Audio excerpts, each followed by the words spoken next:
हमने resolving power को बढ़ाने पे डिस्कशन किया था। दो तरीके से बढ़ सकती है, बीटा बढ़ाने से, लैम्डा कम करने से। बीटा कैसे बढ़ेगा वो भी डिस्कस किया था उस डायग्राम में। लैम्डा कैसे कम करेगा, एक तरीका है कि जिस लाइट के अंदर ऑब्जर्व करे उस लाइट को ही चेंज कर दो, ठीक है। अब दूसरा तरीका लैम्डा को कम करने का क्या है, देखो मैं यहाँ दिखाता हूँ, ठीक है। ये टेलीस्कोप के लिए है डायग्राम, ठीक है। बाद में देखना है इसको, मैं अभी इसको ध्यान दो। अच्छा, मुझे आप बताओ कि अगर मैं जहां पे मैंने स्पेसिमेन को रखा है देखने के लिए, जिसको मुझे रिजॉल्व करना है, देखना है, अगर मैं कुछ ऐसा करूं कि जो लाइट उस पर गिर रही है उसकी वेवलेंथ को कम कर दूं, तो वेवलेंथ के कम होने से क्या रिजॉल्विंग पावर बढ़ेगी? अच्छा, वेवलेंथ को कम कैसे कर सकते हैं? पहला तो लाइट ही चेंज कर दो, कम वेवलेंथ वाली लाइट डायरेक्ट यूज करो। दूसरा, उसी लाइट की अगर वेवलेंथ कम करना है तो एक काम कर सकता हूँ, उसको किसी रिफ्रैक्टिव इंडेक्स से पास करवा दो। हमने देखा है कि lambda 1 is equal to lambda, ऐसा कुछ था ना रिलेशन, अरे बोलो। हाँ, अगर रेयरर से डेंसर में लाइट जाती है तो n टाइम्स उसकी वेवलेंथ बढ़ती है, कम होती, क्या होता था? कम होती थी ना, रेयरर से डेंसर में जाएगी, lambda of denser is less than, तो ये n टाइम्स होगी, ऐसा कुछ याद है? हाँ, मतलब अगर लाइट को मैं किसी डेंसर मीडियम से पास करवा दूं, ठीक है, तो क्या उसकी वेवलेंथ कम होगी? अरे बोलो, डेंसर मीडियम से जब लाइट ट्रेवल करती है तो उसकी वेवलेंथ श्रिंक हो जाती है ना, कम हो जाती है, बराबर। कितने टाइम्स कम होती है? रिफ्रैक्टिव इंडेक्स टाइम्स, याद है ना? ठीक है, तो उसी तरह ये लैम्डा वेवलेंथ की एक लाइट है, इसकी हमें वेवलेंथ कम करना है, तो इसको हम क्या कर सकते हैं? इसी तो माइक्रोस्कोप में क्या होता है कि मान लो अगर नीचे आप वाटर से फिल्ड, ठीक है, एक क्या बोलते हैं उसको, एक स्ट्रक्चर या एक बॉक्स रख दो, उसके ऊपर आप जो है जिसको आपको देखना है वो फिल कर दो। अब जब लाइट पास होगी, पहले उस वाटर से पास होगी, मतलब रिफ्रैक्टिव इंडेक्स वाटर का एयर से ज्यादा होगा, तो यहाँ पे वेवलेंथ ऑफ लाइट क्या हो जाएगी? कम हो जाएगी, रिफ्रैक्टिव इंडेक्स ज्यादा होने की वजह से। अब वेवलेंथ ऑफ लाइट कम हुई, अब वो लाइट किस पे गिरेगी? ऑब्जेक्ट पे, ठीक है। तो कम वेवलेंथ वाली लाइट जब ऑब्जेक्ट पे गिरेगी तो माइक्रोस्कोप उसको और अच्छे से रिजॉल्व कर पाएगा, ठीक है। तो एक और तरीका समझ में आपको लैम्डा कम करने का, क्योंकि हमें ऑलरेडी रिलेशन पता है कि रिफ्रैक्टिव इंडेक्स बढ़ाने से वेवलेंथ कम होती है। तो हमने क्या किया, जो लाइट फॉल हो रही थी ऑब्जेक्ट के ऊपर, उसको हमने एक रिफ्रैक्टिव इंडेक्स मतलब एक डेंसर मीडियम से पास करवा दिया। डेंसर मीडियम से पास करवाने पे उस लाइट की वेवलेंथ क्या हो जाएगी? कम। फिर वो लाइट को हम ऑब्जेक्ट पे फॉल होने देंगे, तो रिजॉल्विंग पावर बढ़ेगी माइक्रोस्कोप की, ठीक है। तो let lambda be the wavelength of light before passing through denser medium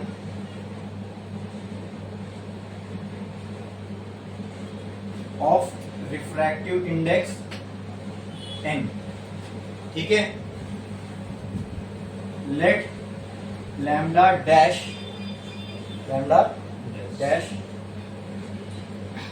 नहीं, इसको मैं लैम्डा डैश बोलता हूँ, ठीक है, जो पहले वाली है, और इसको मैं बोलता हूँ let lambda be the wavelength. इसको लिखो, इसको वर्ड्स में लिखो, पहले ये लिखो, फिर उसके बाद आगे का वो भी बताता हूँ।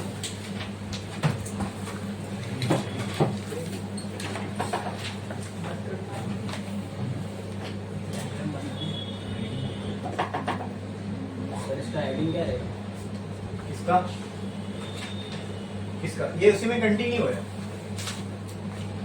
अच्छा, ये रिजॉल्विंग पावर लिखिए, यहां तक लिखे। हाँ, अब आगे लिखो लेट लैम्डा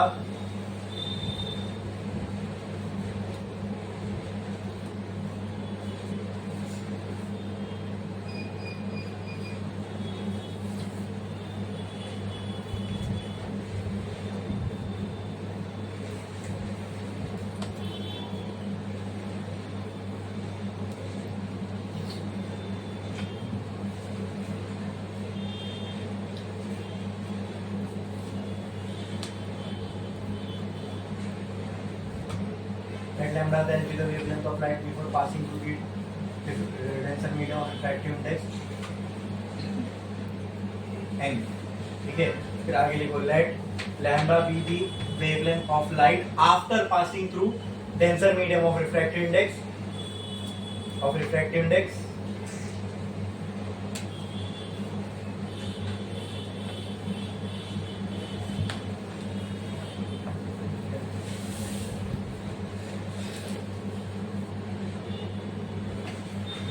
देखा आपने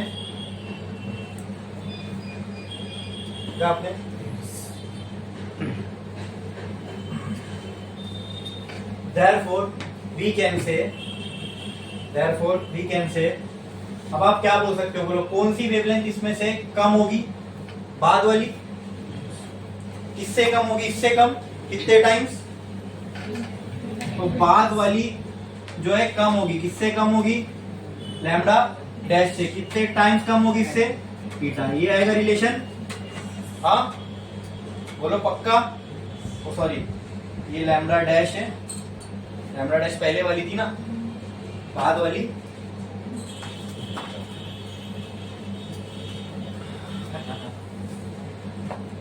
लैम्डा विल बी, ये बिफोर है, बाद वाली कम होगी ना, lambda dash by N. Clear.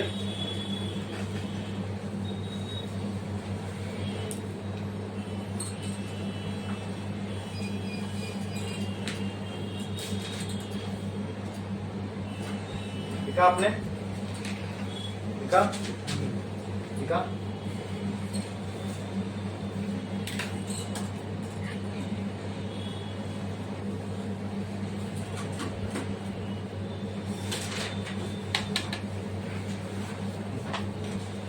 तो मान लो रिजॉल्विंग पावर बराबर है 2 थीटा अपॉन 1.22 लैम्डा डैश के। अब यहाँ पे लैम्डा डैश क्या है, रिजॉल्विंग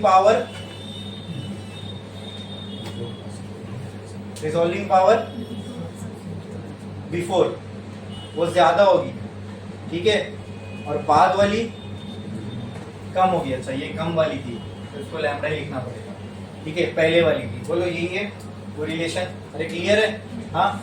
अब इसकी जगह, अब इसकी लैम्डा हमने कम किया तो कितना आया, बोलो 1.22 कितना आया, इंटू लैम्डा की जगह लैम्डा डैश बाय एन, ये ऊपर चला जाएगा, ठीक है। तो कहना है से new resolving power will be equal to 2 theta N upon 1.22 into lambda dash, ठीक है। उसके नीचे आप लिखो therefore we can write the new resolving power of microscope as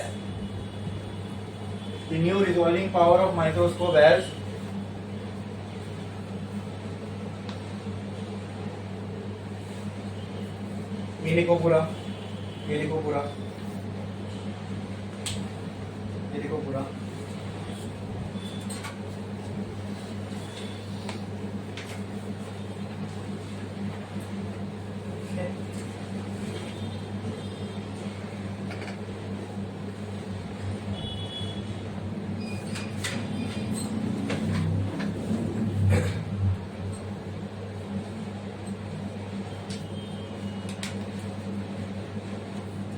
हो गया दोस्तों, लिख के यहां तक हम पहुंच गए। अब आपको याद है दोस्तों, अगर रिजॉल्विंग पावर बढ़ानी है तो हमें लैम्डा कम करना था, कर दिए कम, थीटा बढ़ाना पड़ेगा। लेकिन अब थीटा जब बढ़ाओगे तो आपको याद है हमने ये थीटा क्यों लिखा था, क्योंकि थीटा को स्मॉल था, इसलिए हमने साइन थीटा को थीटा के बराबर लिखा था, ठीक है। तो if theta is greater we can write theta equal to sin theta। अब रिजॉल्विंग पावर क्या हो जाएगी, बोलो 2 sin theta into n upon 1.22 into lambda dash. बोलो क्लियर है। ये कम हुई ये कम वाली, अरे बोलो ये कम वाली है क्या, ये ज्यादा वाली है ना, ये ज्यादा वाली है, तो इसमें अपने को lambda divided by lambda dash divided by N, हाँ कोई बात नहीं ना।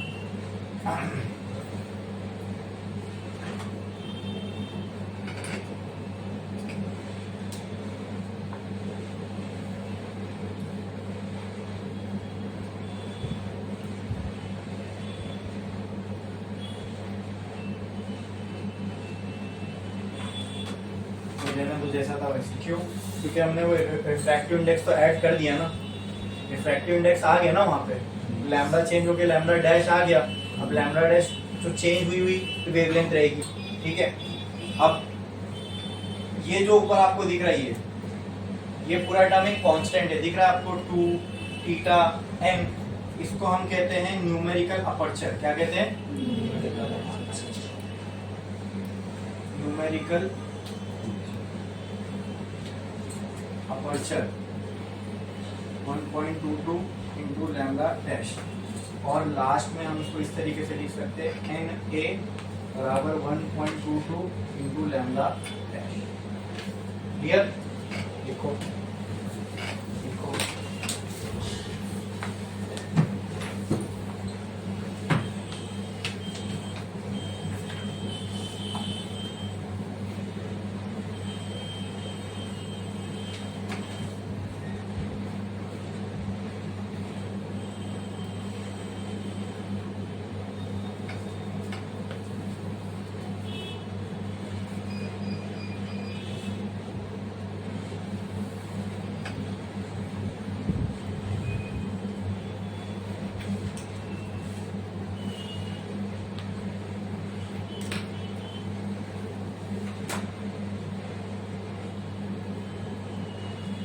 याद रखना, हमने जो लैम्डा डैश लिखा है वो बिफोर वाली लाइट है।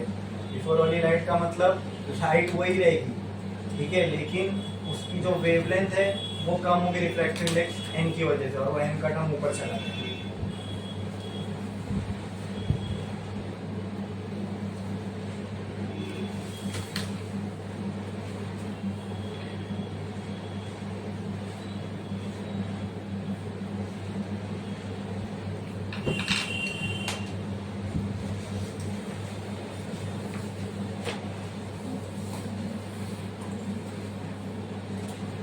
इसको चलो ऐसे ही लिखते हैं, ये ज्यादा बेटर रहेगा। लैम्डा को बिफोर वाला रखते हैं और लैम्डा डैश को आफ्टर वाला।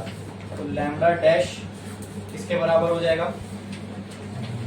लैम्डा बाय एन के। तो मैं बिफोर वाले को लैम्डा डैश बोलता हूँ। अब लैम्डा डैश की जगह मैंने क्या रख दिया?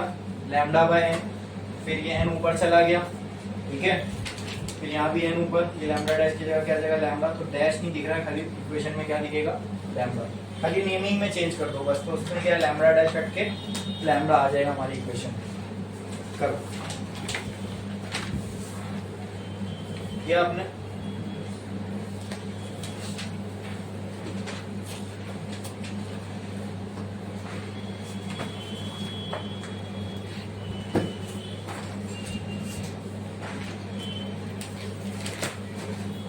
लिखिए, रिजॉल्व करो। मैं तो अब मेरे को बताओ, मैंने वो सिनेरियो आपको बताया था कि प्लेन बहुत दूर था, 3 लाइट थी, बट मुझे एक ही दिखी। अब वो प्लेन दूर दूर होगी, कितना दूर होगा मेरे से? 1 किलोमीटर, 2 किलोमीटर, 5 किलोमीटर।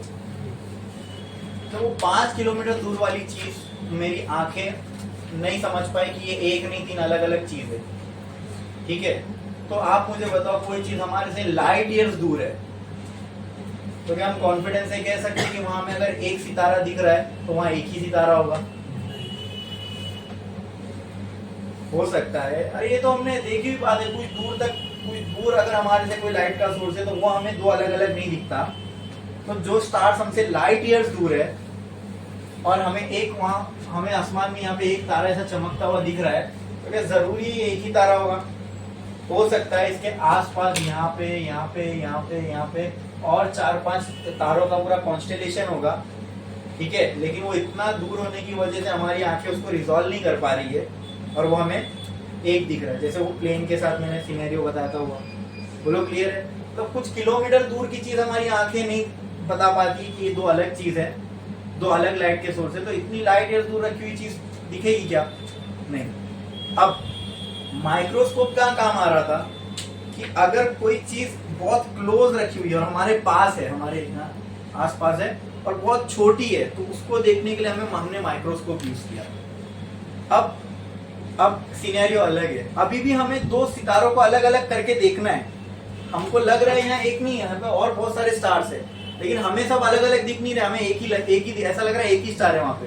अभी भी हमें अलग दो स्टार को अलग अलग देखना है, लेकिन अब क्या माइक्रोस्कोप में उसको देख सकते हैं टेबल पे रख के? नहीं ना। बट एप्लीकेशन तो यहाँ पे भी वही है कि दो स्टार्स को अलग, दो ऑब्जेक्ट है उनको अलग अलग रिजॉल्व करना है, एक स्टार अलग, इनको अलग अलग रिजॉल्व करना है।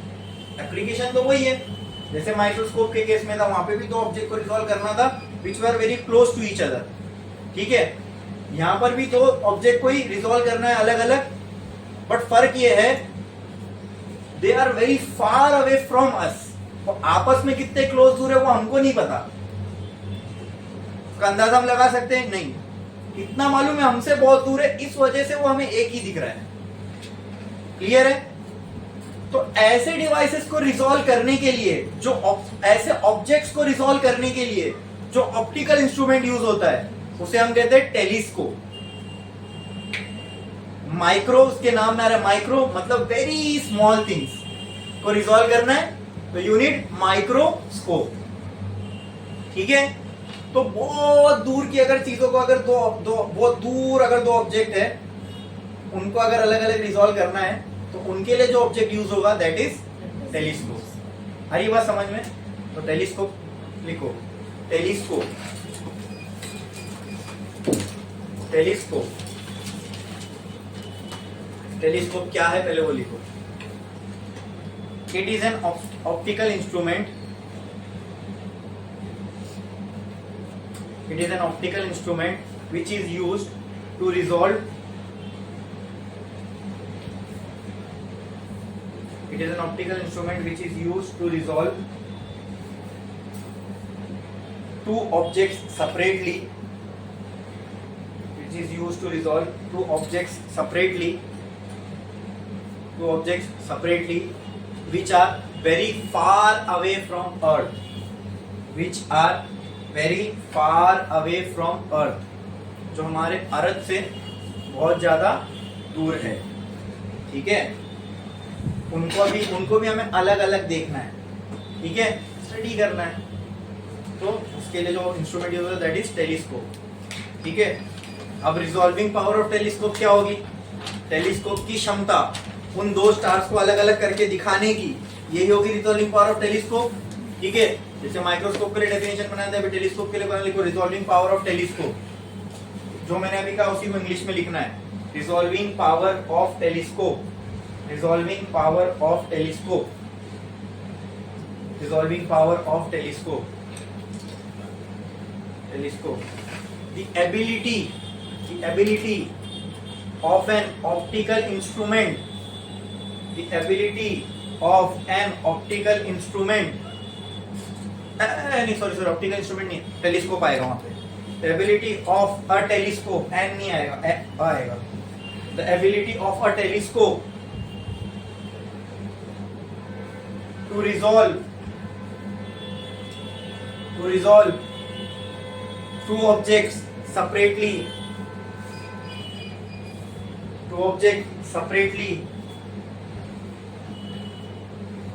which are very far away from earth, which are very far away from earth, which are very far away from earth, is called as resolving power of telescope, is called as resolving power of telescope। अब resolving definition में ज्यादा फर्क नहीं है। देखो telescope क्या होता है? टेलीस्कोप वो चीज है जो हमें फार अवे ऑब्जेक्ट को रिजॉल्व करके देती है। ठीक है, टेलीस्कोप वो चीज है। टेलीस्कोप की इसी काम को करने की क्षमता को हम रिजॉल्विंग पावर ऑफ टेलीस्कोप कहते हैं। ठीक है, टेलीस्कोप क्या है? टेलीस्कोप आपको फार अवे ऑब्जेक्ट की दो अलग अलग इमेज रिजॉल्व करके देगा। ठीक है, अब टेलीस्कोप की जो ये एबिलिटी है अलग अलग रिजॉल्व करके देने की, इसी को हम क्या कहते हैं? Resolving power of telescope. समझ में आया? ठीक है। अच्छा अब समझो, अब स्टार तो हमसे, अब इसको अब इमेजिन करो ये पूरा, तो ये आप ये समझ में आएगा। स्टार तो हमसे बहुत दूर है, उनके बीच का मिनिमम सेपरेशन आप निकाल सकते हो, लीनियर डिस्टेंस निकाल सकते हो, लीनियर डिस्टेंस निकाल सकते हो। जब पता ही होता तो फिर क्यों रिजॉल्व कर रहे होते, जब मिनिमम डिस्टेंस पता होता तो। हाँ, तो उनके बीच का मिनिमम डिस्टेंस डी निकाल सकते हो? नहीं निकाल सकते हो, छोड़ दो। ठीक है, क्या मैं ये अंदाजा लगा सकता हूँ कि चलो मुझे एक स्टार तो दिख रहा है, तो मान लो समवन इज स्टैंडिंग हियर, ठीक है, उसकी आंखों की लाइन से यहाँ पे कोई स्टार है, ये हॉरिजॉन्टल है, और उसके आंखों की लाइन से स्टार इधर दिख रहा है, तो क्या मैं अर्थ पे खड़े रह के ये एंगल निकाल सकता हूँ? अरे अर्थ पे खड़े रह के ये एंगल निकाल सकता हूँ कि नहीं निकाल सकता हूँ? अब मैंने क्या अंदाजा लगाया कि हमने क्या सोचा कि यहाँ पे एक स्टार नहीं, यहाँ पे बाजू में एक और स्टार होगा, लेट दिस स्टार बी ए और स्टार बी बी। लेकिन मुझे पता है कि ये दूसरा वाला स्टार किधर है, फिर वही बात मालूम होता तो फिर रिजॉल्व ही क्यों कर रहे होते? हाँ, लेकिन हाँ ये लीनियर डिस्टेंस डी निकालना इनके लिए पॉसिबल है, इनके लिए यहाँ पॉसिबल है नहीं, मतलब उनको सेपरेट हम नहीं कर सकते। अच्छा, क्यों नहीं पॉसिबल है डी डिस्टेंस निकालना? क्योंकि माइक्रोस्कोप के केस में ये डी हम वेरी कर सकते थे। कैसे वेरी करके? वो टेबल को ऊपर नीचे करके, यानी वो टेबल को लेंस के करीब लाके दूर करके। ठीक है, अब यहाँ पे स्टार को नजदीक दूर ला सकते हैं क्या हम हमारे टेलीस्कोप के? नहीं ना। ठीक है, तो यार डी का कोई मतलब नहीं है, डी को वेरी करके मतलब वहां डी वेरी हम कर ही नहीं सकते। समझ में आ? डी वेरी कब हो रहा था? जब ये नजदीक दूर हम लेके आ जा रहे थे। बोलो क्लियर? सेपरेशन। हमको इतना अंदाजा है कि यहाँ एक नहीं 2-3 स्टार है, लेकिन दूसरा स्टार इससे कितने सेपरेशन पे ये मालूम है नहीं। लेकिन क्या मैं अगर उसको देखूंगा तो अगर देखूंगा तो क्या ऐसी एक लाइन बनेगी? क्या ये वो एंगल होगा उन दोनों स्टार्स के बीच का? क्या ये सेपरेशन हो गया अब दोनों स्टार के बीच का? हाँ, लेकिन क्या ये एंगल मुझे पता कितना है? वही बात, अगर पहली बात है मालूम ही नहीं ना दूसरा स्टार किधर है, ये तो हम अंदाजा लगा रहे कि होगा। मुझे तो एक दिख रहा है, दूसरा क्या है मालूम है क्या? नहीं। तो मैं क्या बोलता हूँ, थोड़े से थीटा डिस्टेंस दूर पे मान लेता हूँ होगा, डी थीटा पे। कितने पे? मतलब यहां से डी थीटा दूर पे। अब डी थीटा कितना, बहुत छोटा सा एंगल है। कैसा एंगल है ये? इतना छोटा एंगल है, इतना छोटा एंगल है, इतना छोटा एंगल है, ठीक है, जितना कोई सोच भी नहीं सकता। जब कोई सोच ही नहीं सकता तो बताओ कितना छोटा एंगल है। समझ में आ रही है मेरी बात? ये असम्पशन क्यों ले रहे हम लोग? इतना तो मालूम है ना, वहां दूसरा स्टार होगा, कितने एंगल पे होगा मालूम है नहीं? मालूम है, बहुत ज्यादा एंगल पे भी होता है। लेकिन मान लो अगर वो दो सेपरेट दिख ही नहीं रहा है, तो मान लो उनके बीच में जो एंगुलर सेपरेशन होगा बहुत कम होगा, और वो एंगुलर सेपरेशन हमने मान लिया कितना है? D theta. क्या मैं इस पे कोई सर्टन बात कर रहा हूं कि नहीं इतना ही होगा? तो क्या डी थीटा, ये मेरा लॉजिक सही है, डी थीटा मान के चलना कि छोटे से एंगल पे और कोई दूसरा स्टार रहा होगा। तो क्या मैंने कुछ गलत किया ये मान के? अरे बोलो बोलो, किया मैंने कुछ गलत? ठीक है, ओके। तो मेरी आंखों पे ए से एक लाइट आ रही है और बी से एक लाइट आ रही है, और उन दोनों के बीच में एंगल क्या मैंने क्या मान लिया? D theta. मुझे नहीं पता वो बी से ही आ रही है या नहीं, हो सकता है वहां असलियत में एक ही तारा होगा, मुझे नहीं मालूम। लेकिन वो टेलीस्कोप में देख के मालूम पड़ेगा, टेलीस्कोप का काम है वो करना, मेरी आंखों का नहीं है। ठीक है, लेकिन हम मान लेते हैं कि अगर वहां हुआ कोई तारा तो उससे भी जो मेरे आंखों पे लाइट आएगी, उन दोनों के बीच का एंगल ये डी थीटा होगा। बोलो क्लियर है? ठीक है, तो ये तारा ए, ये तारा बी, तो यहाँ पे मैंने देखो बना लिया तारा ए तारा बी।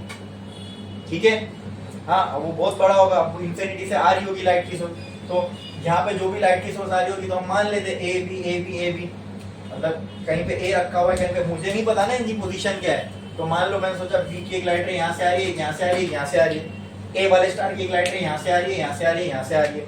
ठीक है, एंड दिस इज, ये जो है, अच्छा इसको मैं नाम देता हूँ ओ।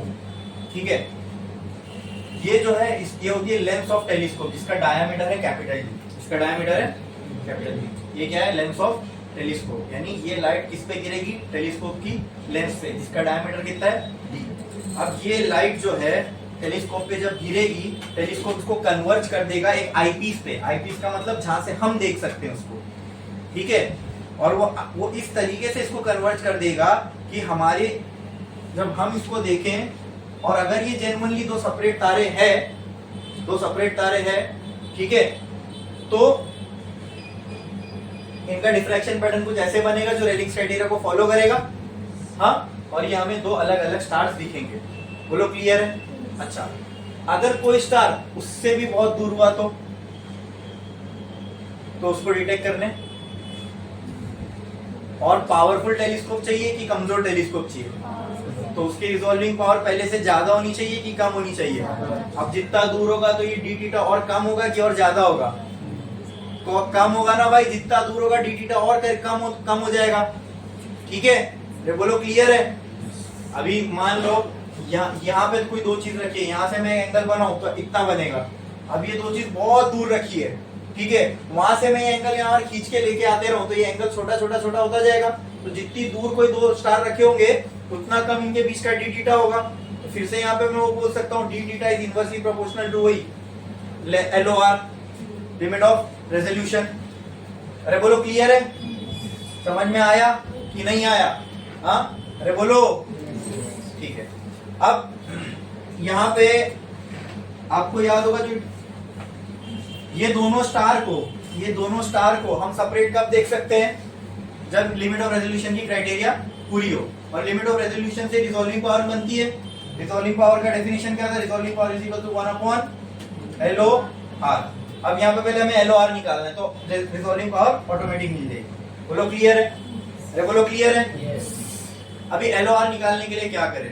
अब यहाँ पे जो सेपरेशन है इन दोनों के बीच का, ये लीनियर नहीं है, कैसा है? एंगुलर है। कैसा है? तो कुछ नहीं, वही हमारा फॉर्मूला यूज करो। तो हमने देखा था वहां पे कि diffraction D is inversely proportional to, sorry, is directly proportional to lambda and D is inversely proportional to theta।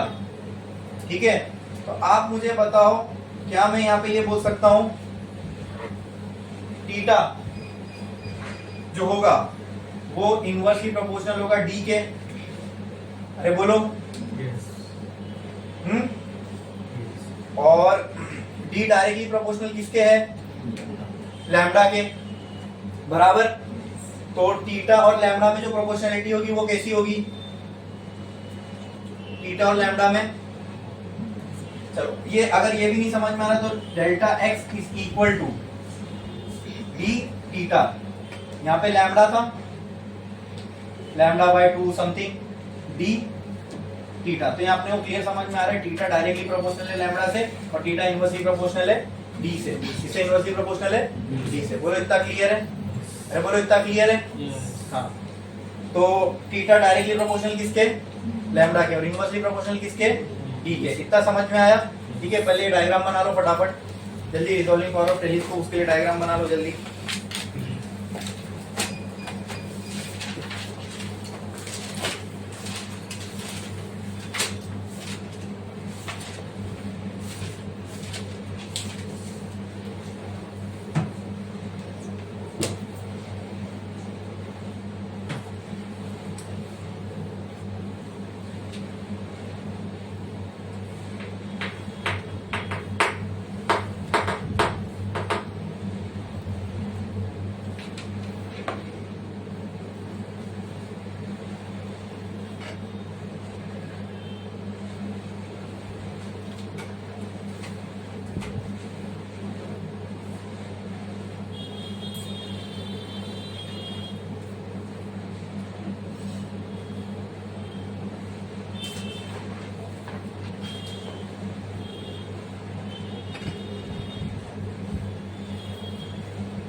इसको एक काम करो, ऐसा बना लो, ये बी और ए है ना,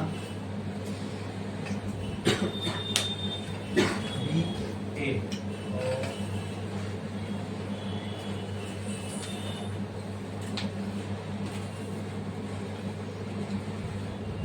तो ज्यादा क्लियर है।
ये भी बना लो।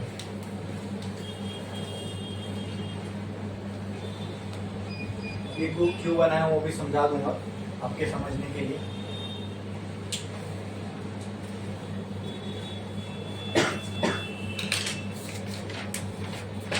एक्चुअली में यहाँ पे ये दो स्टार है और हमें इनके यहाँ से लाइट रेज आती हुई दिख रही है। तो ए से कुछ लाइट रेज ए से आ रही है, कुछ लाइट रेज बी से आ रही है। दोनों किधर है, कितने दूर है, वो तो हमें कुछ भी नहीं मालूम। समझा? अब देखो, ये लाइट रेज आई टेलीस्कोप की लेंस पे गिरी। टेलीस्कोप की लेंस क्या करेगा, इनका डिफ्रैक्शन पैटर्न बनाएगा। क्या बनाएगा? तो इसका एक डिफ्रैक्शन पैटर्न बनेगा यहाँ पे, इसका एक डिफ्रैक्शन पैटर्न बनेगा यहाँ पे। तो मुझे बताओ इसका अगर डिफ्रैक्शन पैटर्न बनेगा तो ऐसा कुछ होगा।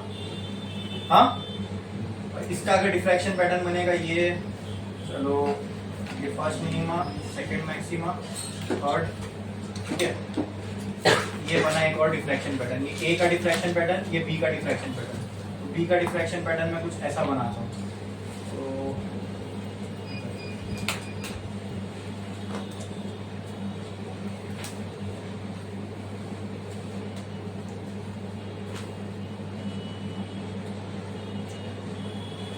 ये देखो, ए का सेंट्रल मैक्सिमा, ये बी का सेंट्रल मैक्सिमा। बी का ये बी वाला है, ये ए वाला है। बी का सेंट्रल मैक्सिमा चेक करो, ए के फर्स्ट मिनिमा पे है, ए का सेंट्रल मैक्सिमा बी के फर्स्ट मिनिमा पे है। तो हमने ये अज्यूम किया कि यहाँ पे जो लिमिट ऑफ रेजोल्यूशन है वो अचीव हो गई। अब ये लिमिट ऑफ रेजोल्यूशन अचीव करवाने का काम कौन कर रहा है? ये टेलीस्कोप की लेंस, कैपिटल डी। बोलो क्लियर है? ये थीटा जितना कम होगा, ये कैपिटल डी हमें उतना ज्यादा लगेगा। अच्छा, क्यों? सोचो। मैंने क्या कहा? थीटा कम कब होगा? जब स्टार्स और दूर होंगे। जितना दूर स्टार होगा ये थीटा कम होगा। जितना ये थीटा कम होगा, क्या उतनी पावरफुल लेंस लगेगी? इसका मतलब भाई जितना दूर तारा होगा उतनी पावरफुल लेंस लगेगी उसको देखने के लिए। समझ में आया? तो ये डी थीटा के कम होने से ये डी की वैल्यू बढ़ेगी। अरे बोलो, बढ़ेगी। हाँ, तो कहना है से theta is inversely proportional to capital D, sorry D theta is inversely proportional to capital D. हाँ, और वेवलेंथ के बारे में आपकी क्या राय है? थीटा वेवलेंथ से, डिफ्रैक्शन में थीटा वेवलेंथ से कैसे प्रोपोर्शनल होता है? डायरेक्टली प्रोपोर्शनल होता है। बराबर। इन दोनों को अगर मैं कंबाइन कर लूं तो कहना है से D theta is directly proportional to lambda by capital D. Proportionality sign हटाना है, इक्वल टू लाना है, तो क्या करना पड़ेगा? D theta is equal to 1.22, experimental value है डी। ये डी थीटा क्या आ गई? Limit of resolution. क्या आ गई? हमारे स्टार के केस में लिमिट ऑफ रेजोल्यूशन कैसा? एंगुलर। माइक्रोस्कोप में कैसा था? लीनियर। ठीक है, here LOR is equal to d theta is equal to 1.22 lambda by capital D। Clear है? अरे बोलो। yes. तो कहना है right, resolving power is equal to 1 by limit of resolution. हाँ, लिमिट ऑफ रेजोल्यूशन कितनी आई? 2 लैम्डा बाय। तो मुझे बताओ रिजॉल्विंग पावर किसके बराबर हो जाएगी? D upon 1.22 lambda. अब मुझे अच्छा टेलीस्कोप बनाना है तो उसकी रिजॉल्विंग पावर क्या होनी चाहिए? बहुत ज्यादा। क्या ये फॉर्मूला मुझे बता देगा अच्छा टेलीस्कोप बनाने के लिए क्या करना पड़ेगा? पहले डिनोमिनेटर देखो, ये तो कांस्टेंट है, क्या करना पड़ेगा? लैम्डा कम करना पड़ेगा, लैम्डा कम करना पड़ेगा। बराबर बराबर। स्टार की तुम लाइट की वेवलेंथ कम कर सकते हो। माइक्रोस्कोप में आप ऑब्जेक्ट को किसी लाइट लगा के देख रहे थे लाइट, तो उस लाइट वो लाइट आपके कंट्रोल में है। स्टार से जो लाइट आ रही है वो आपके कंट्रोल में है क्या? तो ये लैम्डा को आप कम कर सकते हो? नहीं, वो भले ही लैम्डा यहाँ आ रहा है लेकिन इसको हम कम नहीं कर सकते, क्योंकि ये किसका लैम्डा है? वो लाइट का जो कहां से आ रही है? स्टार से। ये माइक्रोस्कोप थोड़ी है, यहीं पे लगी हुई है लाइट और हम उसको कंट्रोल कर रहे हैं। हाँ, दूसरा, रिजॉल्विंग पावर अगर बढ़ानी है तो क्या ये डी बढ़ाने से बढ़ेगी? What is D?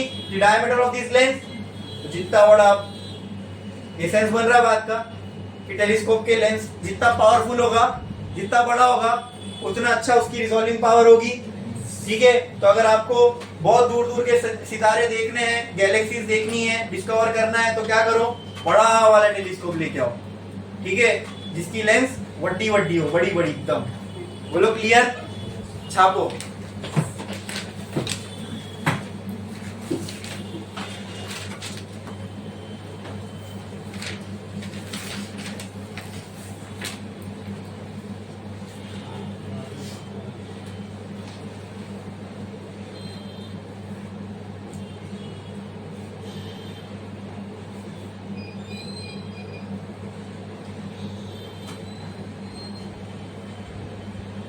सब टॉपिक्स में बहुत एनर्जी जाती है पढ़ाने में।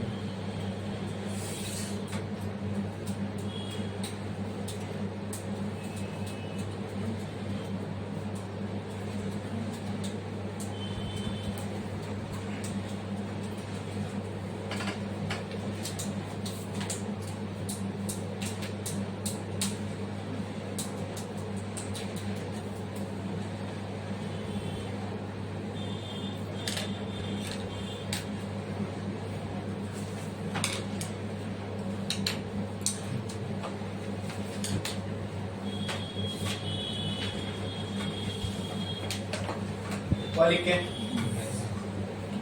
किसी का बाकी है। अब एक आखिरी टॉपिक है हमारी बुक में, उसका डेरिवेशन तो नहीं है लेकिन वो समझना है, रेडियो टेलीस्कोप। अब रेडियो, उसके नाम में ही रेडियो है, इसका मतलब वो रेडियो वेव्स पे काम करता है। किस पे? ये सब विजिबल लाइट पे काम कर रही है। दिख रहा है स्टार से विजिबल लाइट आएगी, उसको डिटेक्ट करेगा, उस पर कुछ वो दिख रहा है ना आपको, तो विजिबल लाइट होगी तभी दिख सकता है। अब जब आप ईएम वेव का स्पेक्ट्रम देखोगे, अल्ट्रावायलेट के बाद आती है विजिबल लाइट, उसके बाद आती है इंफ्रारेड, उसके बाद आती है रेडियो वेव। ऊपर की तरफ जाओगे तो लैम्डा कम होता है, तो नीचे की तरफ आओगे तो लैम्डा बढ़ेगा। मतलब रेडियो वेव की वेवलेंथ क्या है? ज्यादा है। रेडियो वेव की वेवलेंथ ज्यादा है। अगर वेवलेंथ ज्यादा है तो रिजॉल्विंग पावर कम हो जाएगी। अगर यही टेलीस्कोप से मैं स्टार को देखता तो मुझे क्लियर दिख पाता, ठीक है। लेकिन अगर रेडियो वेव कैप्चर करूंगा उसी टेलीस्कोप से, तो उसके लिए मेरे को फिर बड़ा रिजॉल्विंग पावर वाला टेलीस्कोप चाहिए। अगर रिजॉल्विंग पावर बढ़ानी तो फिर एक ही चीज से बढ़ सकती है, वो किससे? डायामीटर ऑफ टेलीस्कोप बढ़ा के, ठीक है। तो रेडियो टेलीस्कोप में क्या होता है, अब आप बढ़ा के कितना बड़ा डायमीटर बनाओगे? 5 किलो, यहाँ से कुर्ला तक का बड़ा ग्लास बना सकते हो क्या? नहीं। तो फिर रेडियो टेलीस्कोप में क्या होता है, रेगिस्तान जैसी कोई जगह होगी, खाली जगह, उसमें क्या करते, हजारों छोटे छोटे टेलीस्कोप लगा देते। मतलब ये 2 रूम के जितना बड़ा उसका एक रिसीविंग सिग्नल का डायामीटर होगा। जो रिसीविंग टेलीस्कोप होगा उसका डायामीटर ये 2 रूम जितना बड़ा होगा। ऐसे हजारों लगा दे, ठीक है। तो आप स्टार पे जाके बैठो और देखो, वहां से यहाँ हजारों दिखेंगे क्या आपको? आपको ऐसा लगेगा वहां एक ही बड़ा टेलीस्कोप लगा हुआ है। कैप्चर करने के लिए वहां हजारों यहाँ टेलीस्कोप अर्थ पे करीब नजदीक लगे हुए, समझे। लेकिन आप बहुत दूर से देखोगे तो आपको क्या दिखेगा? अगर स्पेस से देखोगे तो ऐसा लगेगा वो 5 किलो 10 किलोमीटर में एक बड़ा सा टेलीस्कोप रखा है। तो क्या ये सेंस बन रहा है कि अभी डायमीटर बढ़ गया तो ये रेडियो वेव भी कैप्चर कर लेगा? समझ में आया? तो इससे हम फिर डिटेक्ट करते, कोई अगर फॉरेन ऑब्जेक्ट, कोई स्पेस का ऑब्जेक्ट कोई सिग्नल भेज रहा है या कुछ कर रहा है, तो हमें ये रेडियो वेव से डिटेक्ट होके वो मिलता है। समझ में आया? ठीक है। ऐसे GMRT करके एक टेलीस्कोप है इंडिया का, ठीक है। उसके अपने ऊपर डेरिवेशन वगैरह नहीं करना है, सीधे समझना था। क्लियर है रेडियो टेलीस्कोप कैसे काम करता है? अब रेडियो वेव बड़ी होती है। अब बड़ी वेव को कैप्चर करने के लिए रिजॉल्विंग पावर इसकी बहुत ज्यादा होनी चाहिए। अब रिजॉल्विंग पावर बढ़ाने के लिए आपको D बढ़ाना पड़ेगा, टेलीस्कोप का जो डायामीटर है वो बढ़ाना पड़ेगा। टेलीस्कोप का डायामीटर बढ़ा कितना बढ़ाओगे? तो उसके लिए हमने एक सोल्यूशन निकाला, एक बड़ा टेलीस्कोप बनाने से अच्छा हजारों छोटे छोटे टेलीस्कोप नजदीक लगा दो, और दूर से देखने पे कैसा लगेगा? वो एक बहुत बड़ा सा टेलीस्कोप रखा हुआ है, समझे? ठीक है। तो वो सिग्नल मिस नहीं होगा, कैप्चर कर लेगा। क्लियर है? समझ में आया? अभी तक जो भी हमने देखा रिगार्डिंग टेलीस्कोप, क्या इसमें किसी को कोई डाउट है? तो यहाँ पे अपनी रेलिक्स क्राइटेरिया खत्म हो गई। टेलीस्कोप वगैरह जो भी टॉपिक थे, उसके रिलेटेड जो टॉपिक थे, resolving power of microscope, telescope, radio telescope, सब खत्म हो गए। ठीक है, मतलब यहाँ पे अपना डिफ्रैक्शन एकदम पूरी तरीके से कंप्लीट हो गया, क्योंकि डिफ्रैक्शन समझ में आएगा तो ही रेलिक्स क्राइटेरिया समझ में आएगी, और रेलिक्स क्राइटेरिया समझ में आएगी तो limit of resolution, minimum separation, वो सब समझ में आएगा। वो समझ में आएगा तो ही रिजॉल्विंग पावर समझ में आएगी। अब रिजॉल्विंग पावर समझ में आएगी तभी आप उसको माइक्रोस्कोप और टेलीस्कोप के लिए डिफाइन कर सकते हो। समझा? बोलो समझा? ठीक है, तो यहाँ पे अपना डिफ्रैक्शन खत्म, उसके रिलेटेड जितने टॉपिक्स थे सब खत्म, मतलब यहाँ इंटरफेरेंस डिफ्रैक्शन हो गया कंप्लीट। ठीक है, अब लाइट का एक और फिनोमिना बचा है। ठीक है, अभी तक हमने लाइट को शुरुआत जब किए थे तो लाइट को पार्टिकल मान के क्या क्या प्रूफ नहीं हो रहा था, रिफ्लेक्शन रिफ्रैक्शन हो गया था, डिफ्रैक्शन, इंटरफेरेंस और पोलराइजेशन नहीं हो रहा था। तो लाइट को वेव माना, शुरुआत में सबसे पहले हमने रिफ्लेक्शन प्रूफ किया वेव मान के, वेव फ्रंट वगैरह बनाए है ना, वो थीटा बीटा ट्रायंगल बने थे। तो उसके बाद रिफ्रैक्शन प्रूफ किया लाइट को वेव मान के, फिर इंटरफेरेंस प्रूफ किया, फिर डिफ्रैक्शन प्रूफ किया। अब एक ही फिनोमिना बचा है पोलराइजेशन, वो प्रूव करना है। समझ में आया? ठीक है, बढ़ते हैं अब आगे। एक लाइन छोड़ो, स्टार डालो, हेडिंग लगाओ पोलराइजेशन ऑफ लाइट। हेडिंग लगाओ polarisation of light, polarisation of light.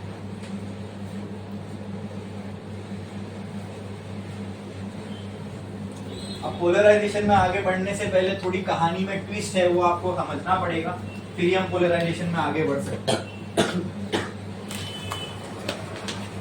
Light का वेव नेचर कंसीडर करके हम पोलराइजेशन को प्रूव कर सकते हैं, बट हाइगन ने जो कहा था कि लाइट वेव तो है, ये उसने कहा था, बंद करो, वेव कहा था, बट लाइट कैसी वेव कहा था उसने? मैकेनिकल वेव है, बराबर। और मैकेनिकल वेव है तो उसको मीडियम लगेगा, मीडियम का नाम उसने दिया ईथर। तो ना ईथर जैसी कुछ चीज होती है, ना लाइट मैकेनिकल वेव है, ठीक है।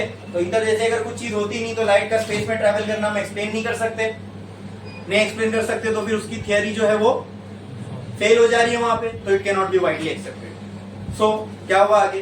तो फिर आगे चल के लोगों ने एक्सपेरिमेंट किए और कुछ सालों बाद Faraday was the one of the initial minds जिसने कहा था कि लाइट वेव तो है but it is not a mechanical wave, it is an electromagnetic wave. ये किसका कहना था? फैराडे का। But he has no strong arguments और proof to state that his predictions are correct. मतलब उसकी जो सोच है वो करेक्ट है, ये बताने के लिए उसके पास कोई सॉलिड प्रूफ नहीं था, या सॉलिड थियरी नहीं थी, या कोई एक्सपेरिमेंटल प्रूफ भी नहीं था। बट उसके कई सालों बाद जब फैराडे चाचा बहुत बूढ़े हो गए, उस टाइम पे एक उसी दौर में एक फिजिसिस्ट था जिसका नाम था मैक्सवेल, जेम्स क्लार्क मैक्सवेल।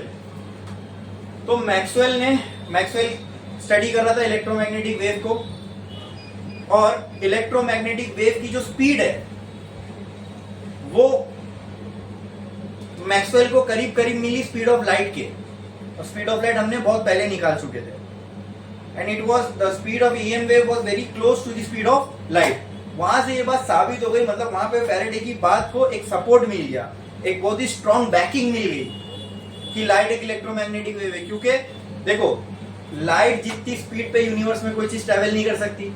अब ईएम वेव लाइट की स्पीड को मैच कर रही है, एक ही पॉसिबिलिटी हो सकती है। जब कोई चीज लाइट की स्पीड को मैच कर ही नहीं सकती और ईएम वेव लाइट की स्पीड पे चल रही है, तो एक ही पॉसिबिलिटी हो सकती है कि ईएम वेव खुद, लाइट खुद एक ईएम वेव हो। क्योंकि भाई यूनिवर्स में कोई स्पीड, समझ में आ रही है मेरी बात, क्यों इस कंक्लूजन पे पहुंचे हम? कोई चीज यूनिवर्स में लाइट की स्पीड से ज्यादा ट्रेवल नहीं कर सकती, आज तक भी हम यही चीज को मानते हैं, ठीक है। अब पता नहीं और आगे चल के कोई फिजिक्स डेवलप हो गई, कोई और चीज हमको मिल जाए तो अलग बात है। कि अभी तक ये पक्की बात है कि यूनिवर्स में स्पीड ऑफ लाइट से ज्यादा कोई चीज ट्रेवल उससे ज्यादा स्पीड से नहीं कर सकती। अब भाई जब ये बात पक्की है कि कोई चीज स्पीड ऑफ लाइट से ज्यादा ट्रेवल स्पीड से नहीं कर सकती, या उसके बराबर भी नहीं कर सकती, तो ईएम वेव ये क्या है जो स्पीड ऑफ लाइट को मैच कर रही है? तो एक ही पॉसिबिलिटी हो सकती है कि ईएम लाइट खुद एक ईएम वेव हो, तभी ईएम वेव का लाइट की स्पीड से ट्रेवल करना एक्सप्लेन हो पा रहा है। तो यहां से ये पक्का प्रूफ मिल गया हमें, क्या? कि light is not a mechanical wave but an EM wave. अब ईएम वेव होती कैसे ये समझो। ईएम वेव को ईएम वेव बोलते क्यों है? उसका नाम है इलेक्ट्रोमैग्नेटिक वेव, ईएम वेव। इसका मतलब क्या होता है? Electro magnetic wave. अब ये इलेक्ट्रोमैग्नेटिक का मतलब क्या? इलेक्ट्रो का मतलब इसमें इलेक्ट्रिक फील्ड होगी, और मैग्नेटिक का मतलब इसमें मैग्नेटिक फील्ड होगी। वेव पढ़े चैप्टर। वेव कब बनती है? जब मीडियम के पार्टिकल ऑक्सीलेट करते हैं। यहाँ कोई पार्टिकल है ऑक्सीलेट होने? नहीं। क्या है फिर? ईएम वेव में क्या है? नाम में ही लिखा हुआ है, इलेक्ट्रिक फील्ड है। और तो यहाँ क्या वाइब्रेट करेगा? जो है वो क्या है? वेव में कुछ तो वाइब्रेट होना चाहिए, तभी वेव आगे प्रोपोगेट होगी। तो यहाँ क्या है वाइब्रेट होने के लिए? तो यहाँ पे किसका ऑक्सीलेशन हो रहा होगा, है ना? वेव ऑक्सीलेशन करवाती है मीडियम ऑफ पार्टिकल का, उसी को मैं वाइब्रेशन का नाम दे रहा हूँ। तो, लेकिन प्रिसाइज वर्ड, सही वर्ड उसके लिए क्या है? ऑक्सीलेशन। वेव आगे कैसे प्रोपोगेट होती है? मीडियम के पार्टिकल को ऑक्सीलेट करवा के, और जहां मीडियम ही नहीं है वहां, तो वहां जो होगा उसको ऑक्सीलेट करवाएगी। यहाँ क्या है? EM wave. और ईएम वेव को मीडियम की जरूरत नहीं पड़ती, इलेक्ट्रिक फील्ड, मैग्नेटिक फील्ड को मीडियम की जरूरत नहीं पड़ती प्रोपोगेट होने के लिए। तो अगर इलेक्ट्रिक फील्ड भी है, मैग्नेटिक फील्ड भी, और ये वेव है, इसका मतलब इसमें क्या हो रहा होगा? इलेक्ट्रिक फील्ड और मैग्नेटिक फील्ड क्या हो रही होगी? ऑक्सीलेट। ये समझ लो, मैं ईएमएफ चैप्टर पढ़ा रहा हूं तुमको, ठीक है? 11 का ईएमएफ चैप्टर, उसमें ये सब बेसिक्स है, ठीक है? ईएम वेव में क्या होगा? एक इलेक्ट्रिक फील्ड होगी, मैग्नेटिक फील्ड होगी, और दोनों क्या हो रही होगी? ऑक्सीलेट। क्या हो रही होगी? अब समझो ये ऑक्सीलेट होती कैसे। लिखो, एक लाइन नीचे लिखो, EM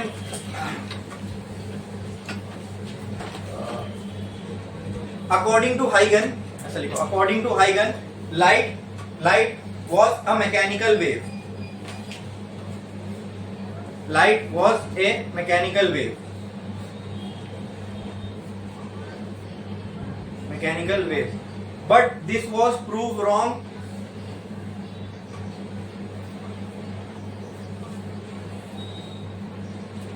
But this was proved wrong sometime later, and light was considered to be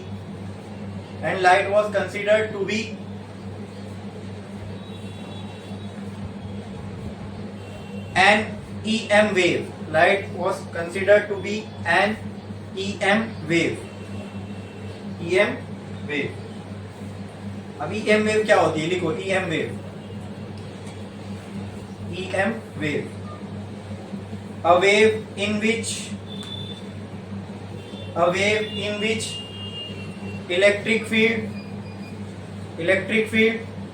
and magnetic field oscillates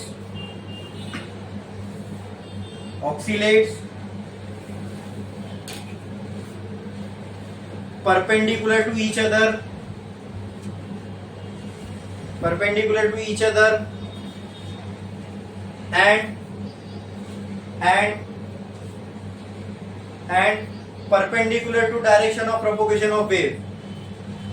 and perpendicular to direction of propagation of wave, a wave in which electric field and magnetic field oscillates perpendicular to each other and perpendicular to direction of propagation of wave is called as EM wave.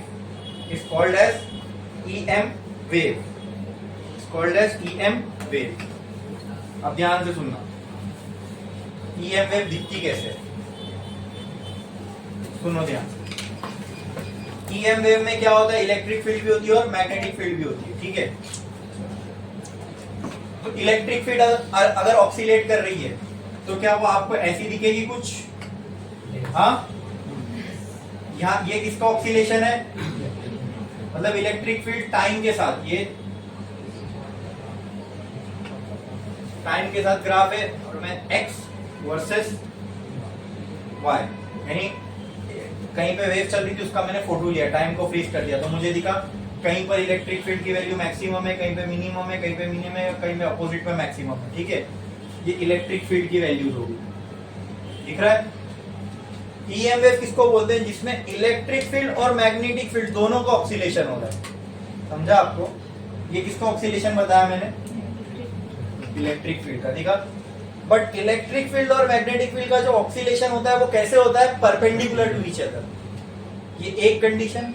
दूसरा, ये दोनों भी oscillation, एक नहीं, ये दोनों भी oscillation आपस में तो परपेंडिकुलर है ही है, साथ ही साथ direction of propagation of wave के भी परपेंडिकुलर है। वो कैसे देखते हैं? ये इलेक्ट्रिक वेव फील्ड ऐसे वाइब्रेट हो रही है, अब बोर्ड पे बनाऊंगा तो थोड़ा समझ में नहीं आएगा, इसको यहाँ इमेजिन करो। इलेक्ट्रिक फील्ड का वाइब्रेशन ऐसे ऐसे हो रहा है, ऐसे ऐसे, मतलब मैं आपको बोल सकता हूँ ऐसे ऐसे ऐसे ऐसे ऐसे ऐसे ऑक्सीलेट हो गया। ऑक्सीलेशन का मतलब ये ना, ऐसे ऐसे। ये तो फोटो लिया मैंने, सारी इलेक्ट्रिक फील्ड ऑक्सीलेट हो रही होगी, कोई टाइम पे मैंने फोटो लिया तो मुझे ये दिखा कि कुछ इधर है, कुछ इधर है, कुछ इधर है। लेकिन अगर मैं इसको रनिंग में देखूं तो रनिंग में ये ऊपर फिर नीचे, ऊपर नीचे ऐसा होता रहेगा। ये अभी नीचे, थोड़े टाइम बाद ये ऊपर आएगा, थोड़े टाइम बाद ये नीचे, ये ऊपर, ये है ना। तो इलेक्ट्रिक फील्ड का ऑक्सीलेशन कैसे हो रहा है? ऐसे ऐसे। अब इससे परपेंडिकुलर देखो इलेक्ट्रिक फील्ड का ऑक्सीलेशन ऐसे ऐसे ऐसे हो रहा है, ठीक है, ये हो गया direction of oscillation of electric field. इससे परपेंडिकुलर मैग्नेटिक फील्ड का ऑक्सीलेशन होना चाहिए। कैसा होगा बताओ? ऐसे ऐसे। क्या ये परपेंडिकुलर है? देखो, हाँ, इसको मैं यहां लेके आ जाऊं, क्या ये अभी भी परपेंडिकुलर है? Are both perpendicular to each other. तो मैग्नेटिक फील्ड का वाइब्रेशन कैसे होगा? ऐसे ऐसे। कैसे कैसे? ऐसे ऐसे। समझ में आया? हाँ, इसको अगर मैं यहां बनाऊंगा तो देखो ऐसा ऐसा बनाऊंगा।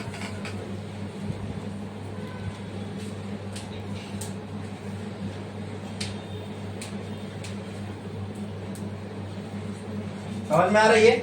इस प्लेन में ऐसे ऑक्सीलेट हो रही है मैग्नेटिक फील्ड। आई बात समझ में? ये जो ऐसा टेढ़ा मेढ़ा ग्राफ बना ना, ये इलेक्ट्रिक फील्ड ऐसे ऐसे, मैग्नेटिक फील्ड उसके परपेंडिकुलर ऐसे। समझे? फिर से इलेक्ट्रिक फील्ड ऐसे ऐसे ऐसे वाइब्रेट हो रही है, मैग्नेटिक फील्ड इससे परपेंडिकुलर, इधर आओ, ऐसे ऐसे ऐसे ऐसे वाइब्रेट होती है। समझा कि नहीं समझा? हाँ, तो मैग्नेटिक फील्ड ऐसे ऐसे वाइब्रेट हो रही है, तो अगर उसकी फोटो मारूंगा तो मुझे ऐसा कुछ दिखेगा। इलेक्ट्रिक फील्ड ऐसे ऐसे वाइब्रेट हो रही है, उसकी फोटो मारूंगा तो मुझे ऐसा कुछ दिखेगा। बोलो क्लियर है? हाँ, इन दोनों के बीच में एंगल कितना है? 90 डिग्री। इलेक्ट्रिक फील्ड का वाइब्रेशन ऐसे, मैग्नेटिक फील्ड का वाइब्रेशन ऐसे, इन दोनों के बीच में एंगल कितना है? ये आपस में तो परपेंडिकुलर है, और मैग्नेटिक फील्ड ऐसे ऐसे आगे बढ़ रही है, इलेक्ट्रिक फील्ड ऐसे ऐसे आगे बढ़ रही है, ठीक है। दोनों आगे कहां बढ़ रही है? इधर।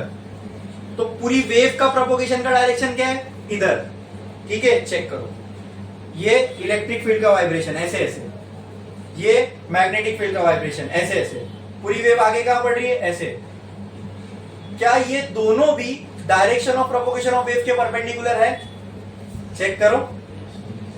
इलेक्ट्रिक फील्ड देखो, ये इलेक्ट्रिक फील्ड, ये प्रोपोगेशन ऑफ वेव का डायरेक्शन, क्या ये 90 है? यस। ये चेक करो, ये मैग्नेटिक फील्ड और ये प्रोपोगेशन का डायरेक्शन, क्या ये 90 है? ये दोनों आपस में भी परपेंडिकुलर है, और ये दोनों direction of propagation of wave से भी परपेंडिकुलर है। तो क्या अब ईएम वेव समझ में आई? अभी एकदम मैंने आपको फील करवा दिया कि ईएम वेव एक्चुअल में कंसेप्चुअली क्या है। क्या EM wave?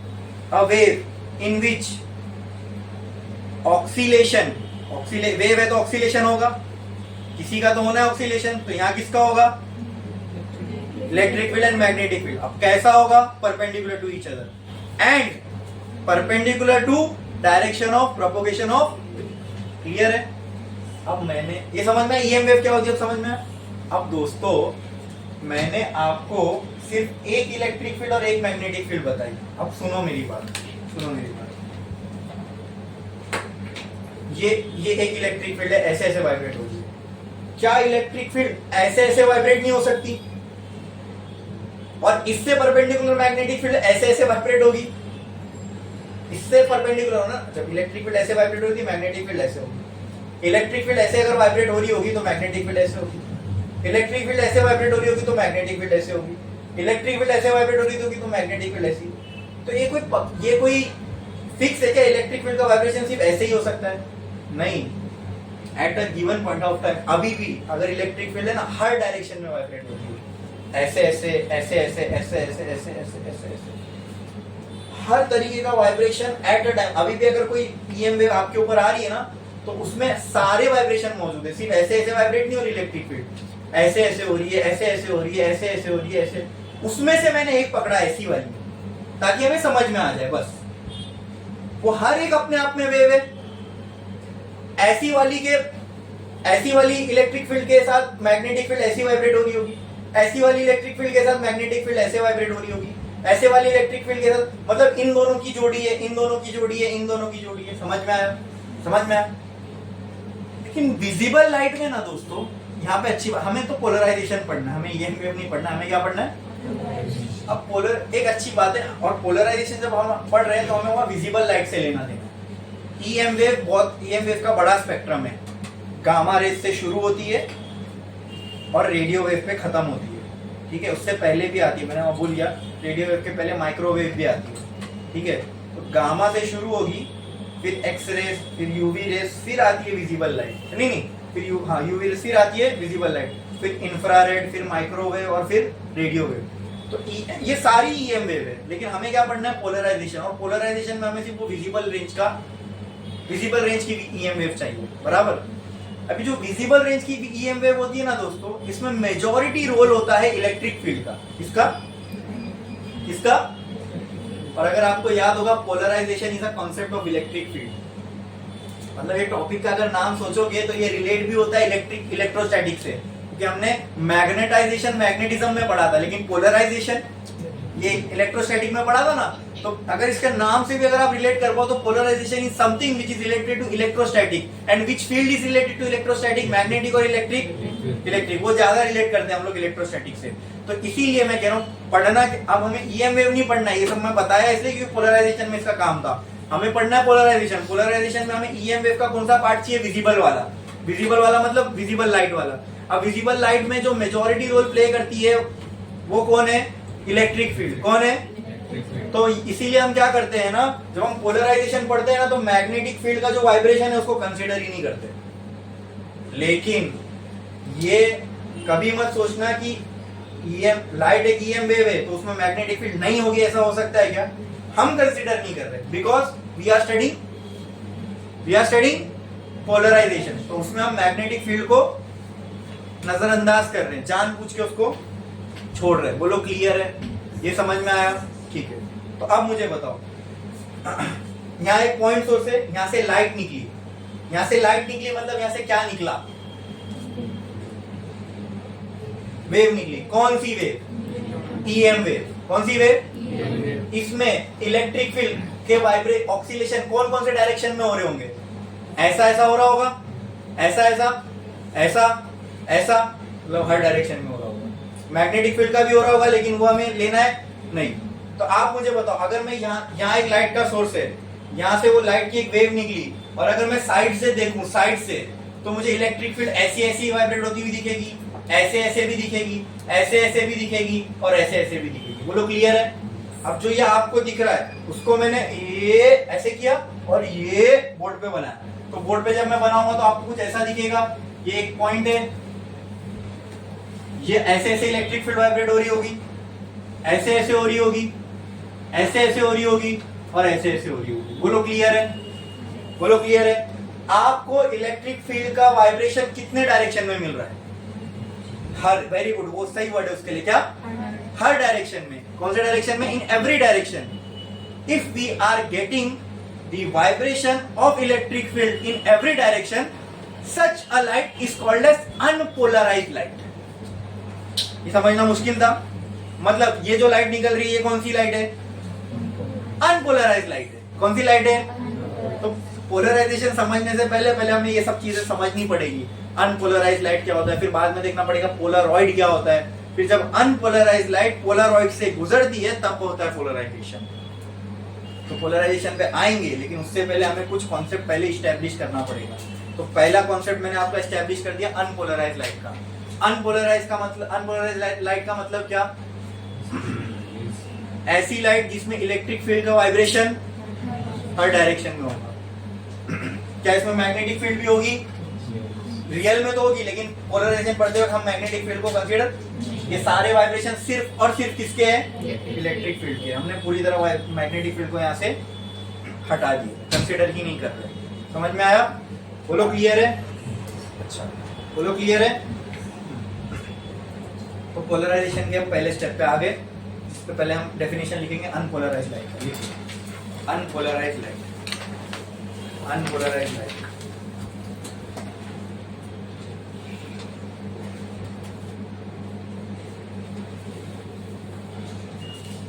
an EM wave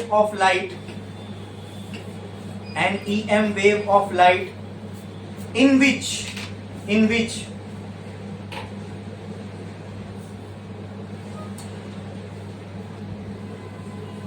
oscillation of electric field is in every direction. In which oscillation of electric field is in every direction.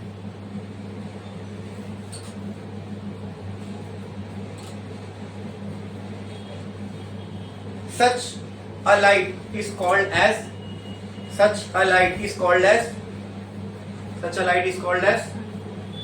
unpolarized light. Such a light is called as unpolarized light. तो अभी मैं ये कह सकता हूँ हमारे ऊपर right now जो लाइट गिर रही है वो भी अनपोलराइज्ड होगी, अनपोलराइज्ड लाइट। नीचे लिख दो अनपोलराइज्ड लाइट, ब्रैकेट में ऐसा छोटा सा एक डायग्राम बना लो। यह अनपोलराइज्ड लाइट को दिखाने का तरीका है, अनपोलराइज्ड लाइट। अनपोलराइज्ड लाइट ये एक तरीका है, एक और तरीका बताऊंगा अनपोलराइज्ड लाइट को रिप्रेजेंट कर सकता है।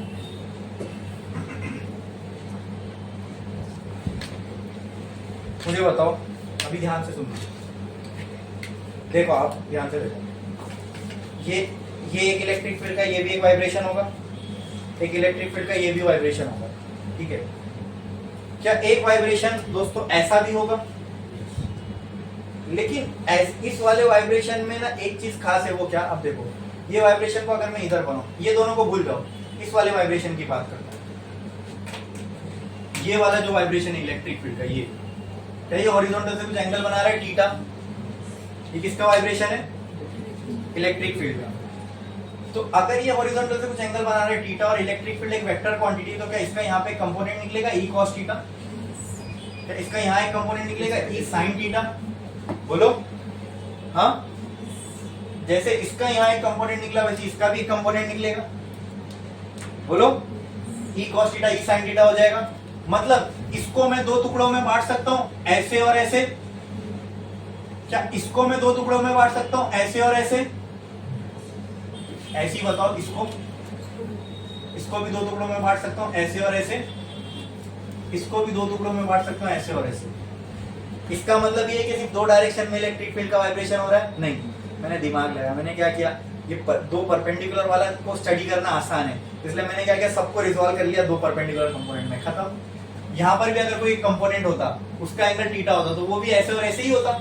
अगर उसको रिजॉल्व करूंगा तो एक कंपोनेंट ऐसे, एक कंपोनेंट ऐसे, तो अब ये पूरा रिजॉल्व हो गया। मतलब अगर मैं सारी जो जितने भी इलेक्ट्रिक फील्ड के वाइब्रेशंस है उसको अगर मैं रिजॉल्व करूं, तो क्या मुझे एक हॉरिजॉन्टल और एक वर्टिकल डायरेक्शन मिलेगा इलेक्ट्रिक फील्ड का। लेकिन क्या ये अब भी अनपोलराइज्ड ही है?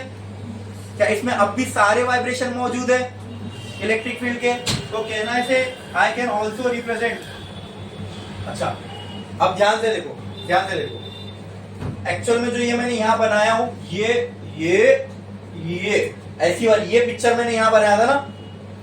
अब जब मैं यहाँ साइड से देखूंगा तो मुझे, अच्छा चलो आप वहां से देखो, मेरा छोड़ दो, आप वहां से देखो, वहां से आपको कौन सा वाला वाइब्रेशन दिखेगा, वर्टिकल वाला कि हॉरिजॉन्टल वाला?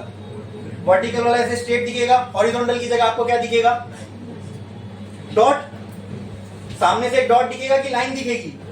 डॉट। वर्टिकल वाला आपको सामने से दिख रहा है और हॉरिजॉन्टल की जगह डॉट। लेकिन क्या ये पोलराइज्ड है? या भी अनपोलराइज्ड है, इसमें सारे वाइब्रेशन मौजूद है, ठीक है। तो बस अनपोलराइज्ड लाइट को दिखाने का ये भी एक तरीका है। आई बात समझ में? अरे बोलो आई बात समझ में? अच्छा, मेरे पॉइंट ऑफ व्यू से अगर मैं बना दूं तो क्या बनाता? मुझे हॉरिजॉन्टल वाला ऐसे दिखता, ठीक है? नहीं, मुझे तो दोनों दिखेगा, आप लोग को नहीं दिखेगा, बराबर। यहाँ से लाइट का सोर्स है तो आप लोग को ये वाला खाली डॉट दिखेगा, तो ऐसे ही बना। ये हॉरिजॉन्टल कंपोनेंट है और ये, तो हॉरिजॉन्टल वाला आपको कैसा दिख रहा है? डॉट, और वर्टिकल वाला लाइन। तो ये भी अनपोलराइज्ड लाइट को दिखाने का एक तरीका है। देखो, अनपोलराइज्ड लाइट को दिखाने का एक तरीका है, ठीक है।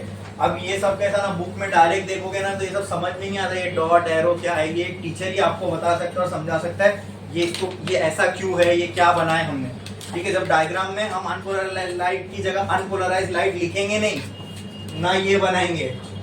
जब भी मैं अनपोलराइज्ड लाइट बोलूंगा मैं डायरेक्ट ये बनाऊंगा। अब क्यों मैं बोल रहा हूँ डायरेक्ट ये बनाऊंगा? क्योंकि मैंने बाकी जितने भी कंपोनेंट थे सबको वर्टिकल और हॉरिजॉन्टल में रिजॉल्व कर लिया। क्या ये बात समझ में आई? लेकिन ये लाइट अभी भी क्या है? अनपोलराइज्ड। क्या है? जब इसको पोलराइज कर देंगे तो इसी प्रोसेस को हम कहते हैं पोलराइजेशन। करना पड़ेगा पोलराइज, ठीक है। इसको पोलराइज करने के लिए जो चीज यूज होती है उसका नाम है पोलरॉइड। क्या नाम है? पोलरॉइड। तो एक लाइन छोड़ो, स्टार डालो और लिखो पोलरॉइड। ये जितने अच्छे तरीके से मैं आपको पोलराइजेशन बता रहा हूँ, ये लिटरली आपको कहीं पे भी नहीं मिलेगा, ठीक है, इस तरीके से आप पोलराइजेशन समझ ही नहीं सकते, क्योंकि कोई आपको ईएम वेव नहीं पढ़ाएगा पोलराइजेशन पढ़ाएगा। बोलो क्लियर? हाँ, एकदम अच्छे से बता रहा हूँ तो एकदम अच्छे से इसको समझो। पोलरॉइड लिखा आपने, 2 डॉट डालो, उसका डेफिनेशन लिखो। पोलरॉइड इज अ मटेरियल, तो ये तो बात एकदम क्लियर हो गई। पहले पोलरॉइड क्या है? एक चीज है, एक मटेरियल है। Polaroid is a material in which molecules are arranged in long chain structure, in which elements are arranged in long chain structure parallel to each other, parallel to each other, parallel to each other, parallel to each other, parallel to each other।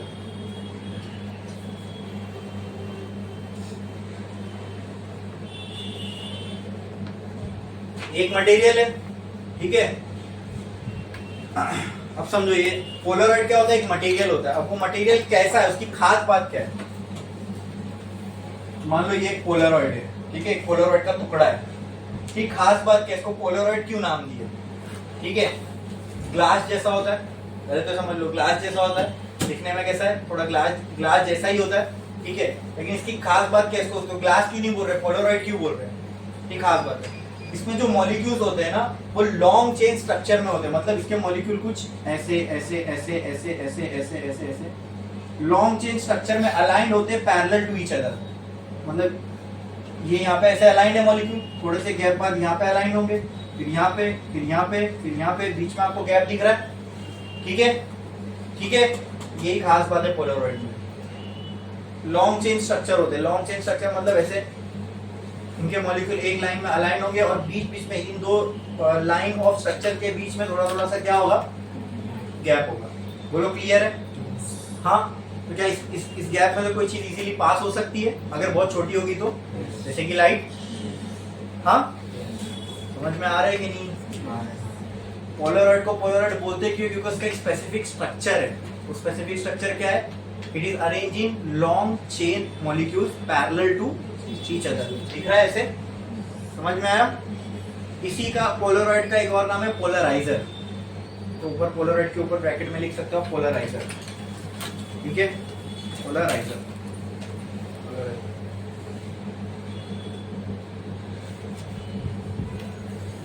तो Polaroid के अंदर molecule कैसे aligned होते हैं? इन long chain structure, एक chain में molecule aligned होंगे, ठीक है। और ये एक चेन हो गई मॉलिक्यूल की, तो इससे पैरेलल एक और, इससे पैरेलल एक और, इससे। तो अगर एक ऐसा अलाइंड है तो सारे ऐसे अलाइंड होंगे, और अगर एक ऐसा अलाइंड है तो सारे ऐसे, अगर एक ऐसे टेढ़ा अलाइंड है तो सारे टेढ़े। तो ऐसा तो होता नहीं, सारे स्ट्रेट ही अलाइन होते हैं। पोलरॉइड को आप टेढ़ा करोगे तो टेढ़ा दिखेगा, ऐसा करोगे तो ऐसा दिखेगा। समझ में आया? क्लियर है? पोलरॉइड समझ में आया? It is a material. वो खास बात क्या है? उसके स्ट्रक्चर है, मॉलिक्यूलर लेवल पे उसकी स्ट्रक्चर में खासियत है। वो क्या खासियत है? They are long chain structure parallel to each other, ठीक है। बोलो क्लियर है?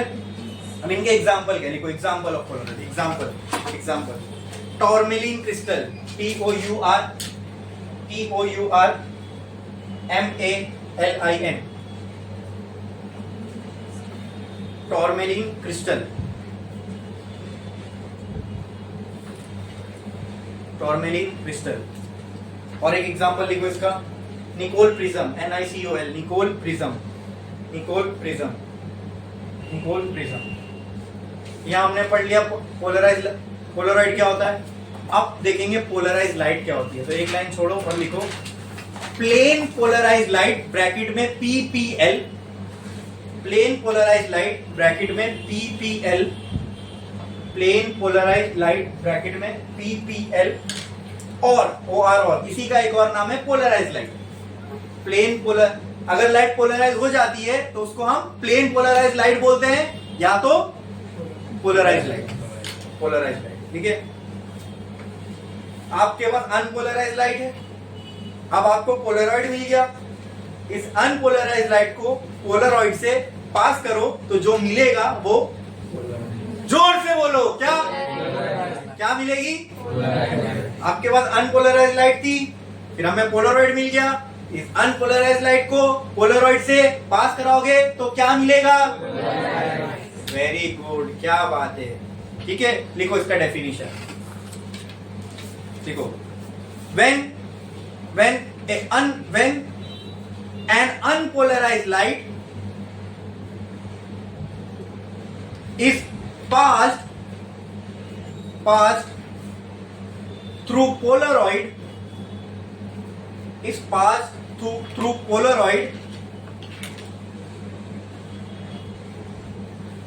we get an EM wave of light. We get an EM wave of light in which electric field oscillates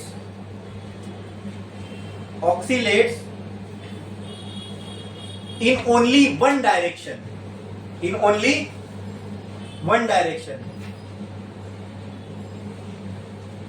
Such a light is called as plain polarized light or polarized light. Yes, लिखो, such a light is called as PPL और polarized light, plain polarized light और polarized। अब ये समझना ना दोस्तों बहुत आसान है और बहुत इजी है। पोलराइज्ड लाइट होती क्या है? ठीक है, एग्जाम्पल, ये है पोलराइड मटेरियल, ये लॉन्ग चेन स्ट्रक्चर का बना है। मतलब क्या? इसमें एक मॉलिक्यूल ऐसे होंगे, फिर थोड़ा सा गैप, फिर ऐसे, फिर ऐसे, फिर ऐसे, ऐसे। ठीक है, इसके ऊपर मैंने क्या छोड़ दिया? Unpolarised light. अनपोलराइज्ड लाइट का मतलब इलेक्ट्रिक फील्ड में ऐसे ऐसे हर तरीके के वाइब्रेशन है, लेकिन मैंने क्या इमेजिन किया? ऐसे वाले को ऐसे ऐसे कर दिया, ऐसे वाले को ऐसे ऐसे। अब क्या यही दो वाइब्रेशन बचे? बोलो, ये क्या है? पोलराइड। इसमें गैप्स का है, वर्टिकल की हॉरिजॉन्टल? वर्टिकल की हॉरिजॉन्टल, पक्का? इमेजिन करो, ये लाइट है, यहां जा रही है। कौन सा वाला कंपोनेंट इलेक्ट्रिक फील्ड का फंस जाएगा और कौन सा पास हो जाएगा? फंस जाएगा। और वर्टिकल वाला? अब इसको डायग्राम में बनाता हूं, जरा बताना। ठीक है,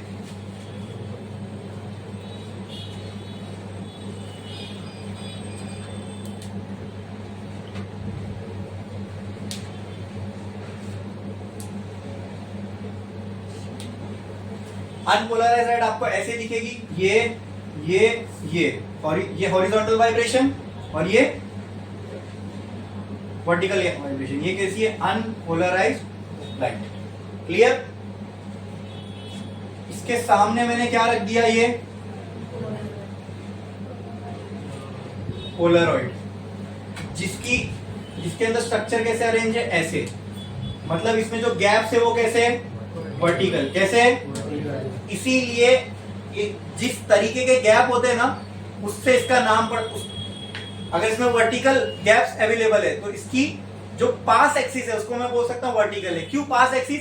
क्योंकि वर्टिकल में से ही लाइट पास हो सकती है, हॉरिजॉन्टली लाइट पास नहीं हो सकती। ठीक है, पोलराइड से लाइट पास हो गई, आपने एग्री किया। अभी कौन सा पास नहीं हो पाएगा? मतलब ये डॉट दिखेगा, डॉट दिखेगा, हॉरिजॉन्टल वाला कंपोनेंट पोलराइड से पास हो पाया? फंस गया। कौन सा पास हो गया? तो पोलराइड के बाद क्या ये दिखेगा? डॉट बनाया मैंने, क्यों नहीं बनाया? फंस गया, वो पास ही नहीं हुआ, पोलराइड ने रोक लिया उसको। सिंपल। और क्या? पोलराइड ने रोक लिया। और क्या? ये लॉजिकली बात समझ में आ रही है ना? मतलब निकलने का रास्ता सिर्फ ऐसी ही है, ये वाली चीज निकल ही नहीं पाएगी। बोलो क्लियर है? अब मैंने यहाँ पे एक ऐसा लंबा सा होल बना लिया और मैंने आपके हाथ में दो बड़ी बड़ी स्टिक दे दी, एक हॉरिजॉन्टल एक वर्टिकल, और मैंने बोला लेके जाओ इसको पास करवाओ। तो आप जब इस स्टिक को पास करवाओगे तो कौन सी पास हो जाएगी, कौन सी फंस जाएगी? वर्टिकल वाली पास हो जाएगी, हॉरिजॉन्टल वाली अटक जाएगी, क्योंकि हम पास ही नहीं हो सकते, इतना बड़ा होल ही नहीं है। तो वैसी लाइट के साथ हुआ। अब बताओ इलेक्ट्रिक फील्ड का वाइब्रेशन कितने डायरेक्शन में? सिर्फ एक। पढ़ो,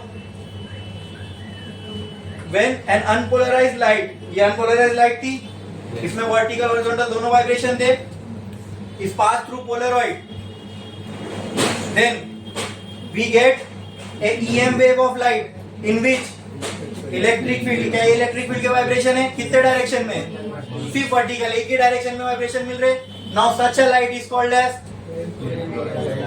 ये प्लेन पोलराइज्ड लाइट हो गई, या फिर इसको हम पोलराइज्ड लाइट भी बोलते हैं। बस समझ में आया? अभी खत्म नहीं हुआ पोलराइजेशन, इसमें मालस लॉ में देखना है, लेकिन यहाँ पे मेजर कॉन्सेप्ट हमने स्टैब्लिश कर लिए। पोलराइजेशन लाइट का होता क्या, पोलराइजेशन होना लाइट का मतलब क्या।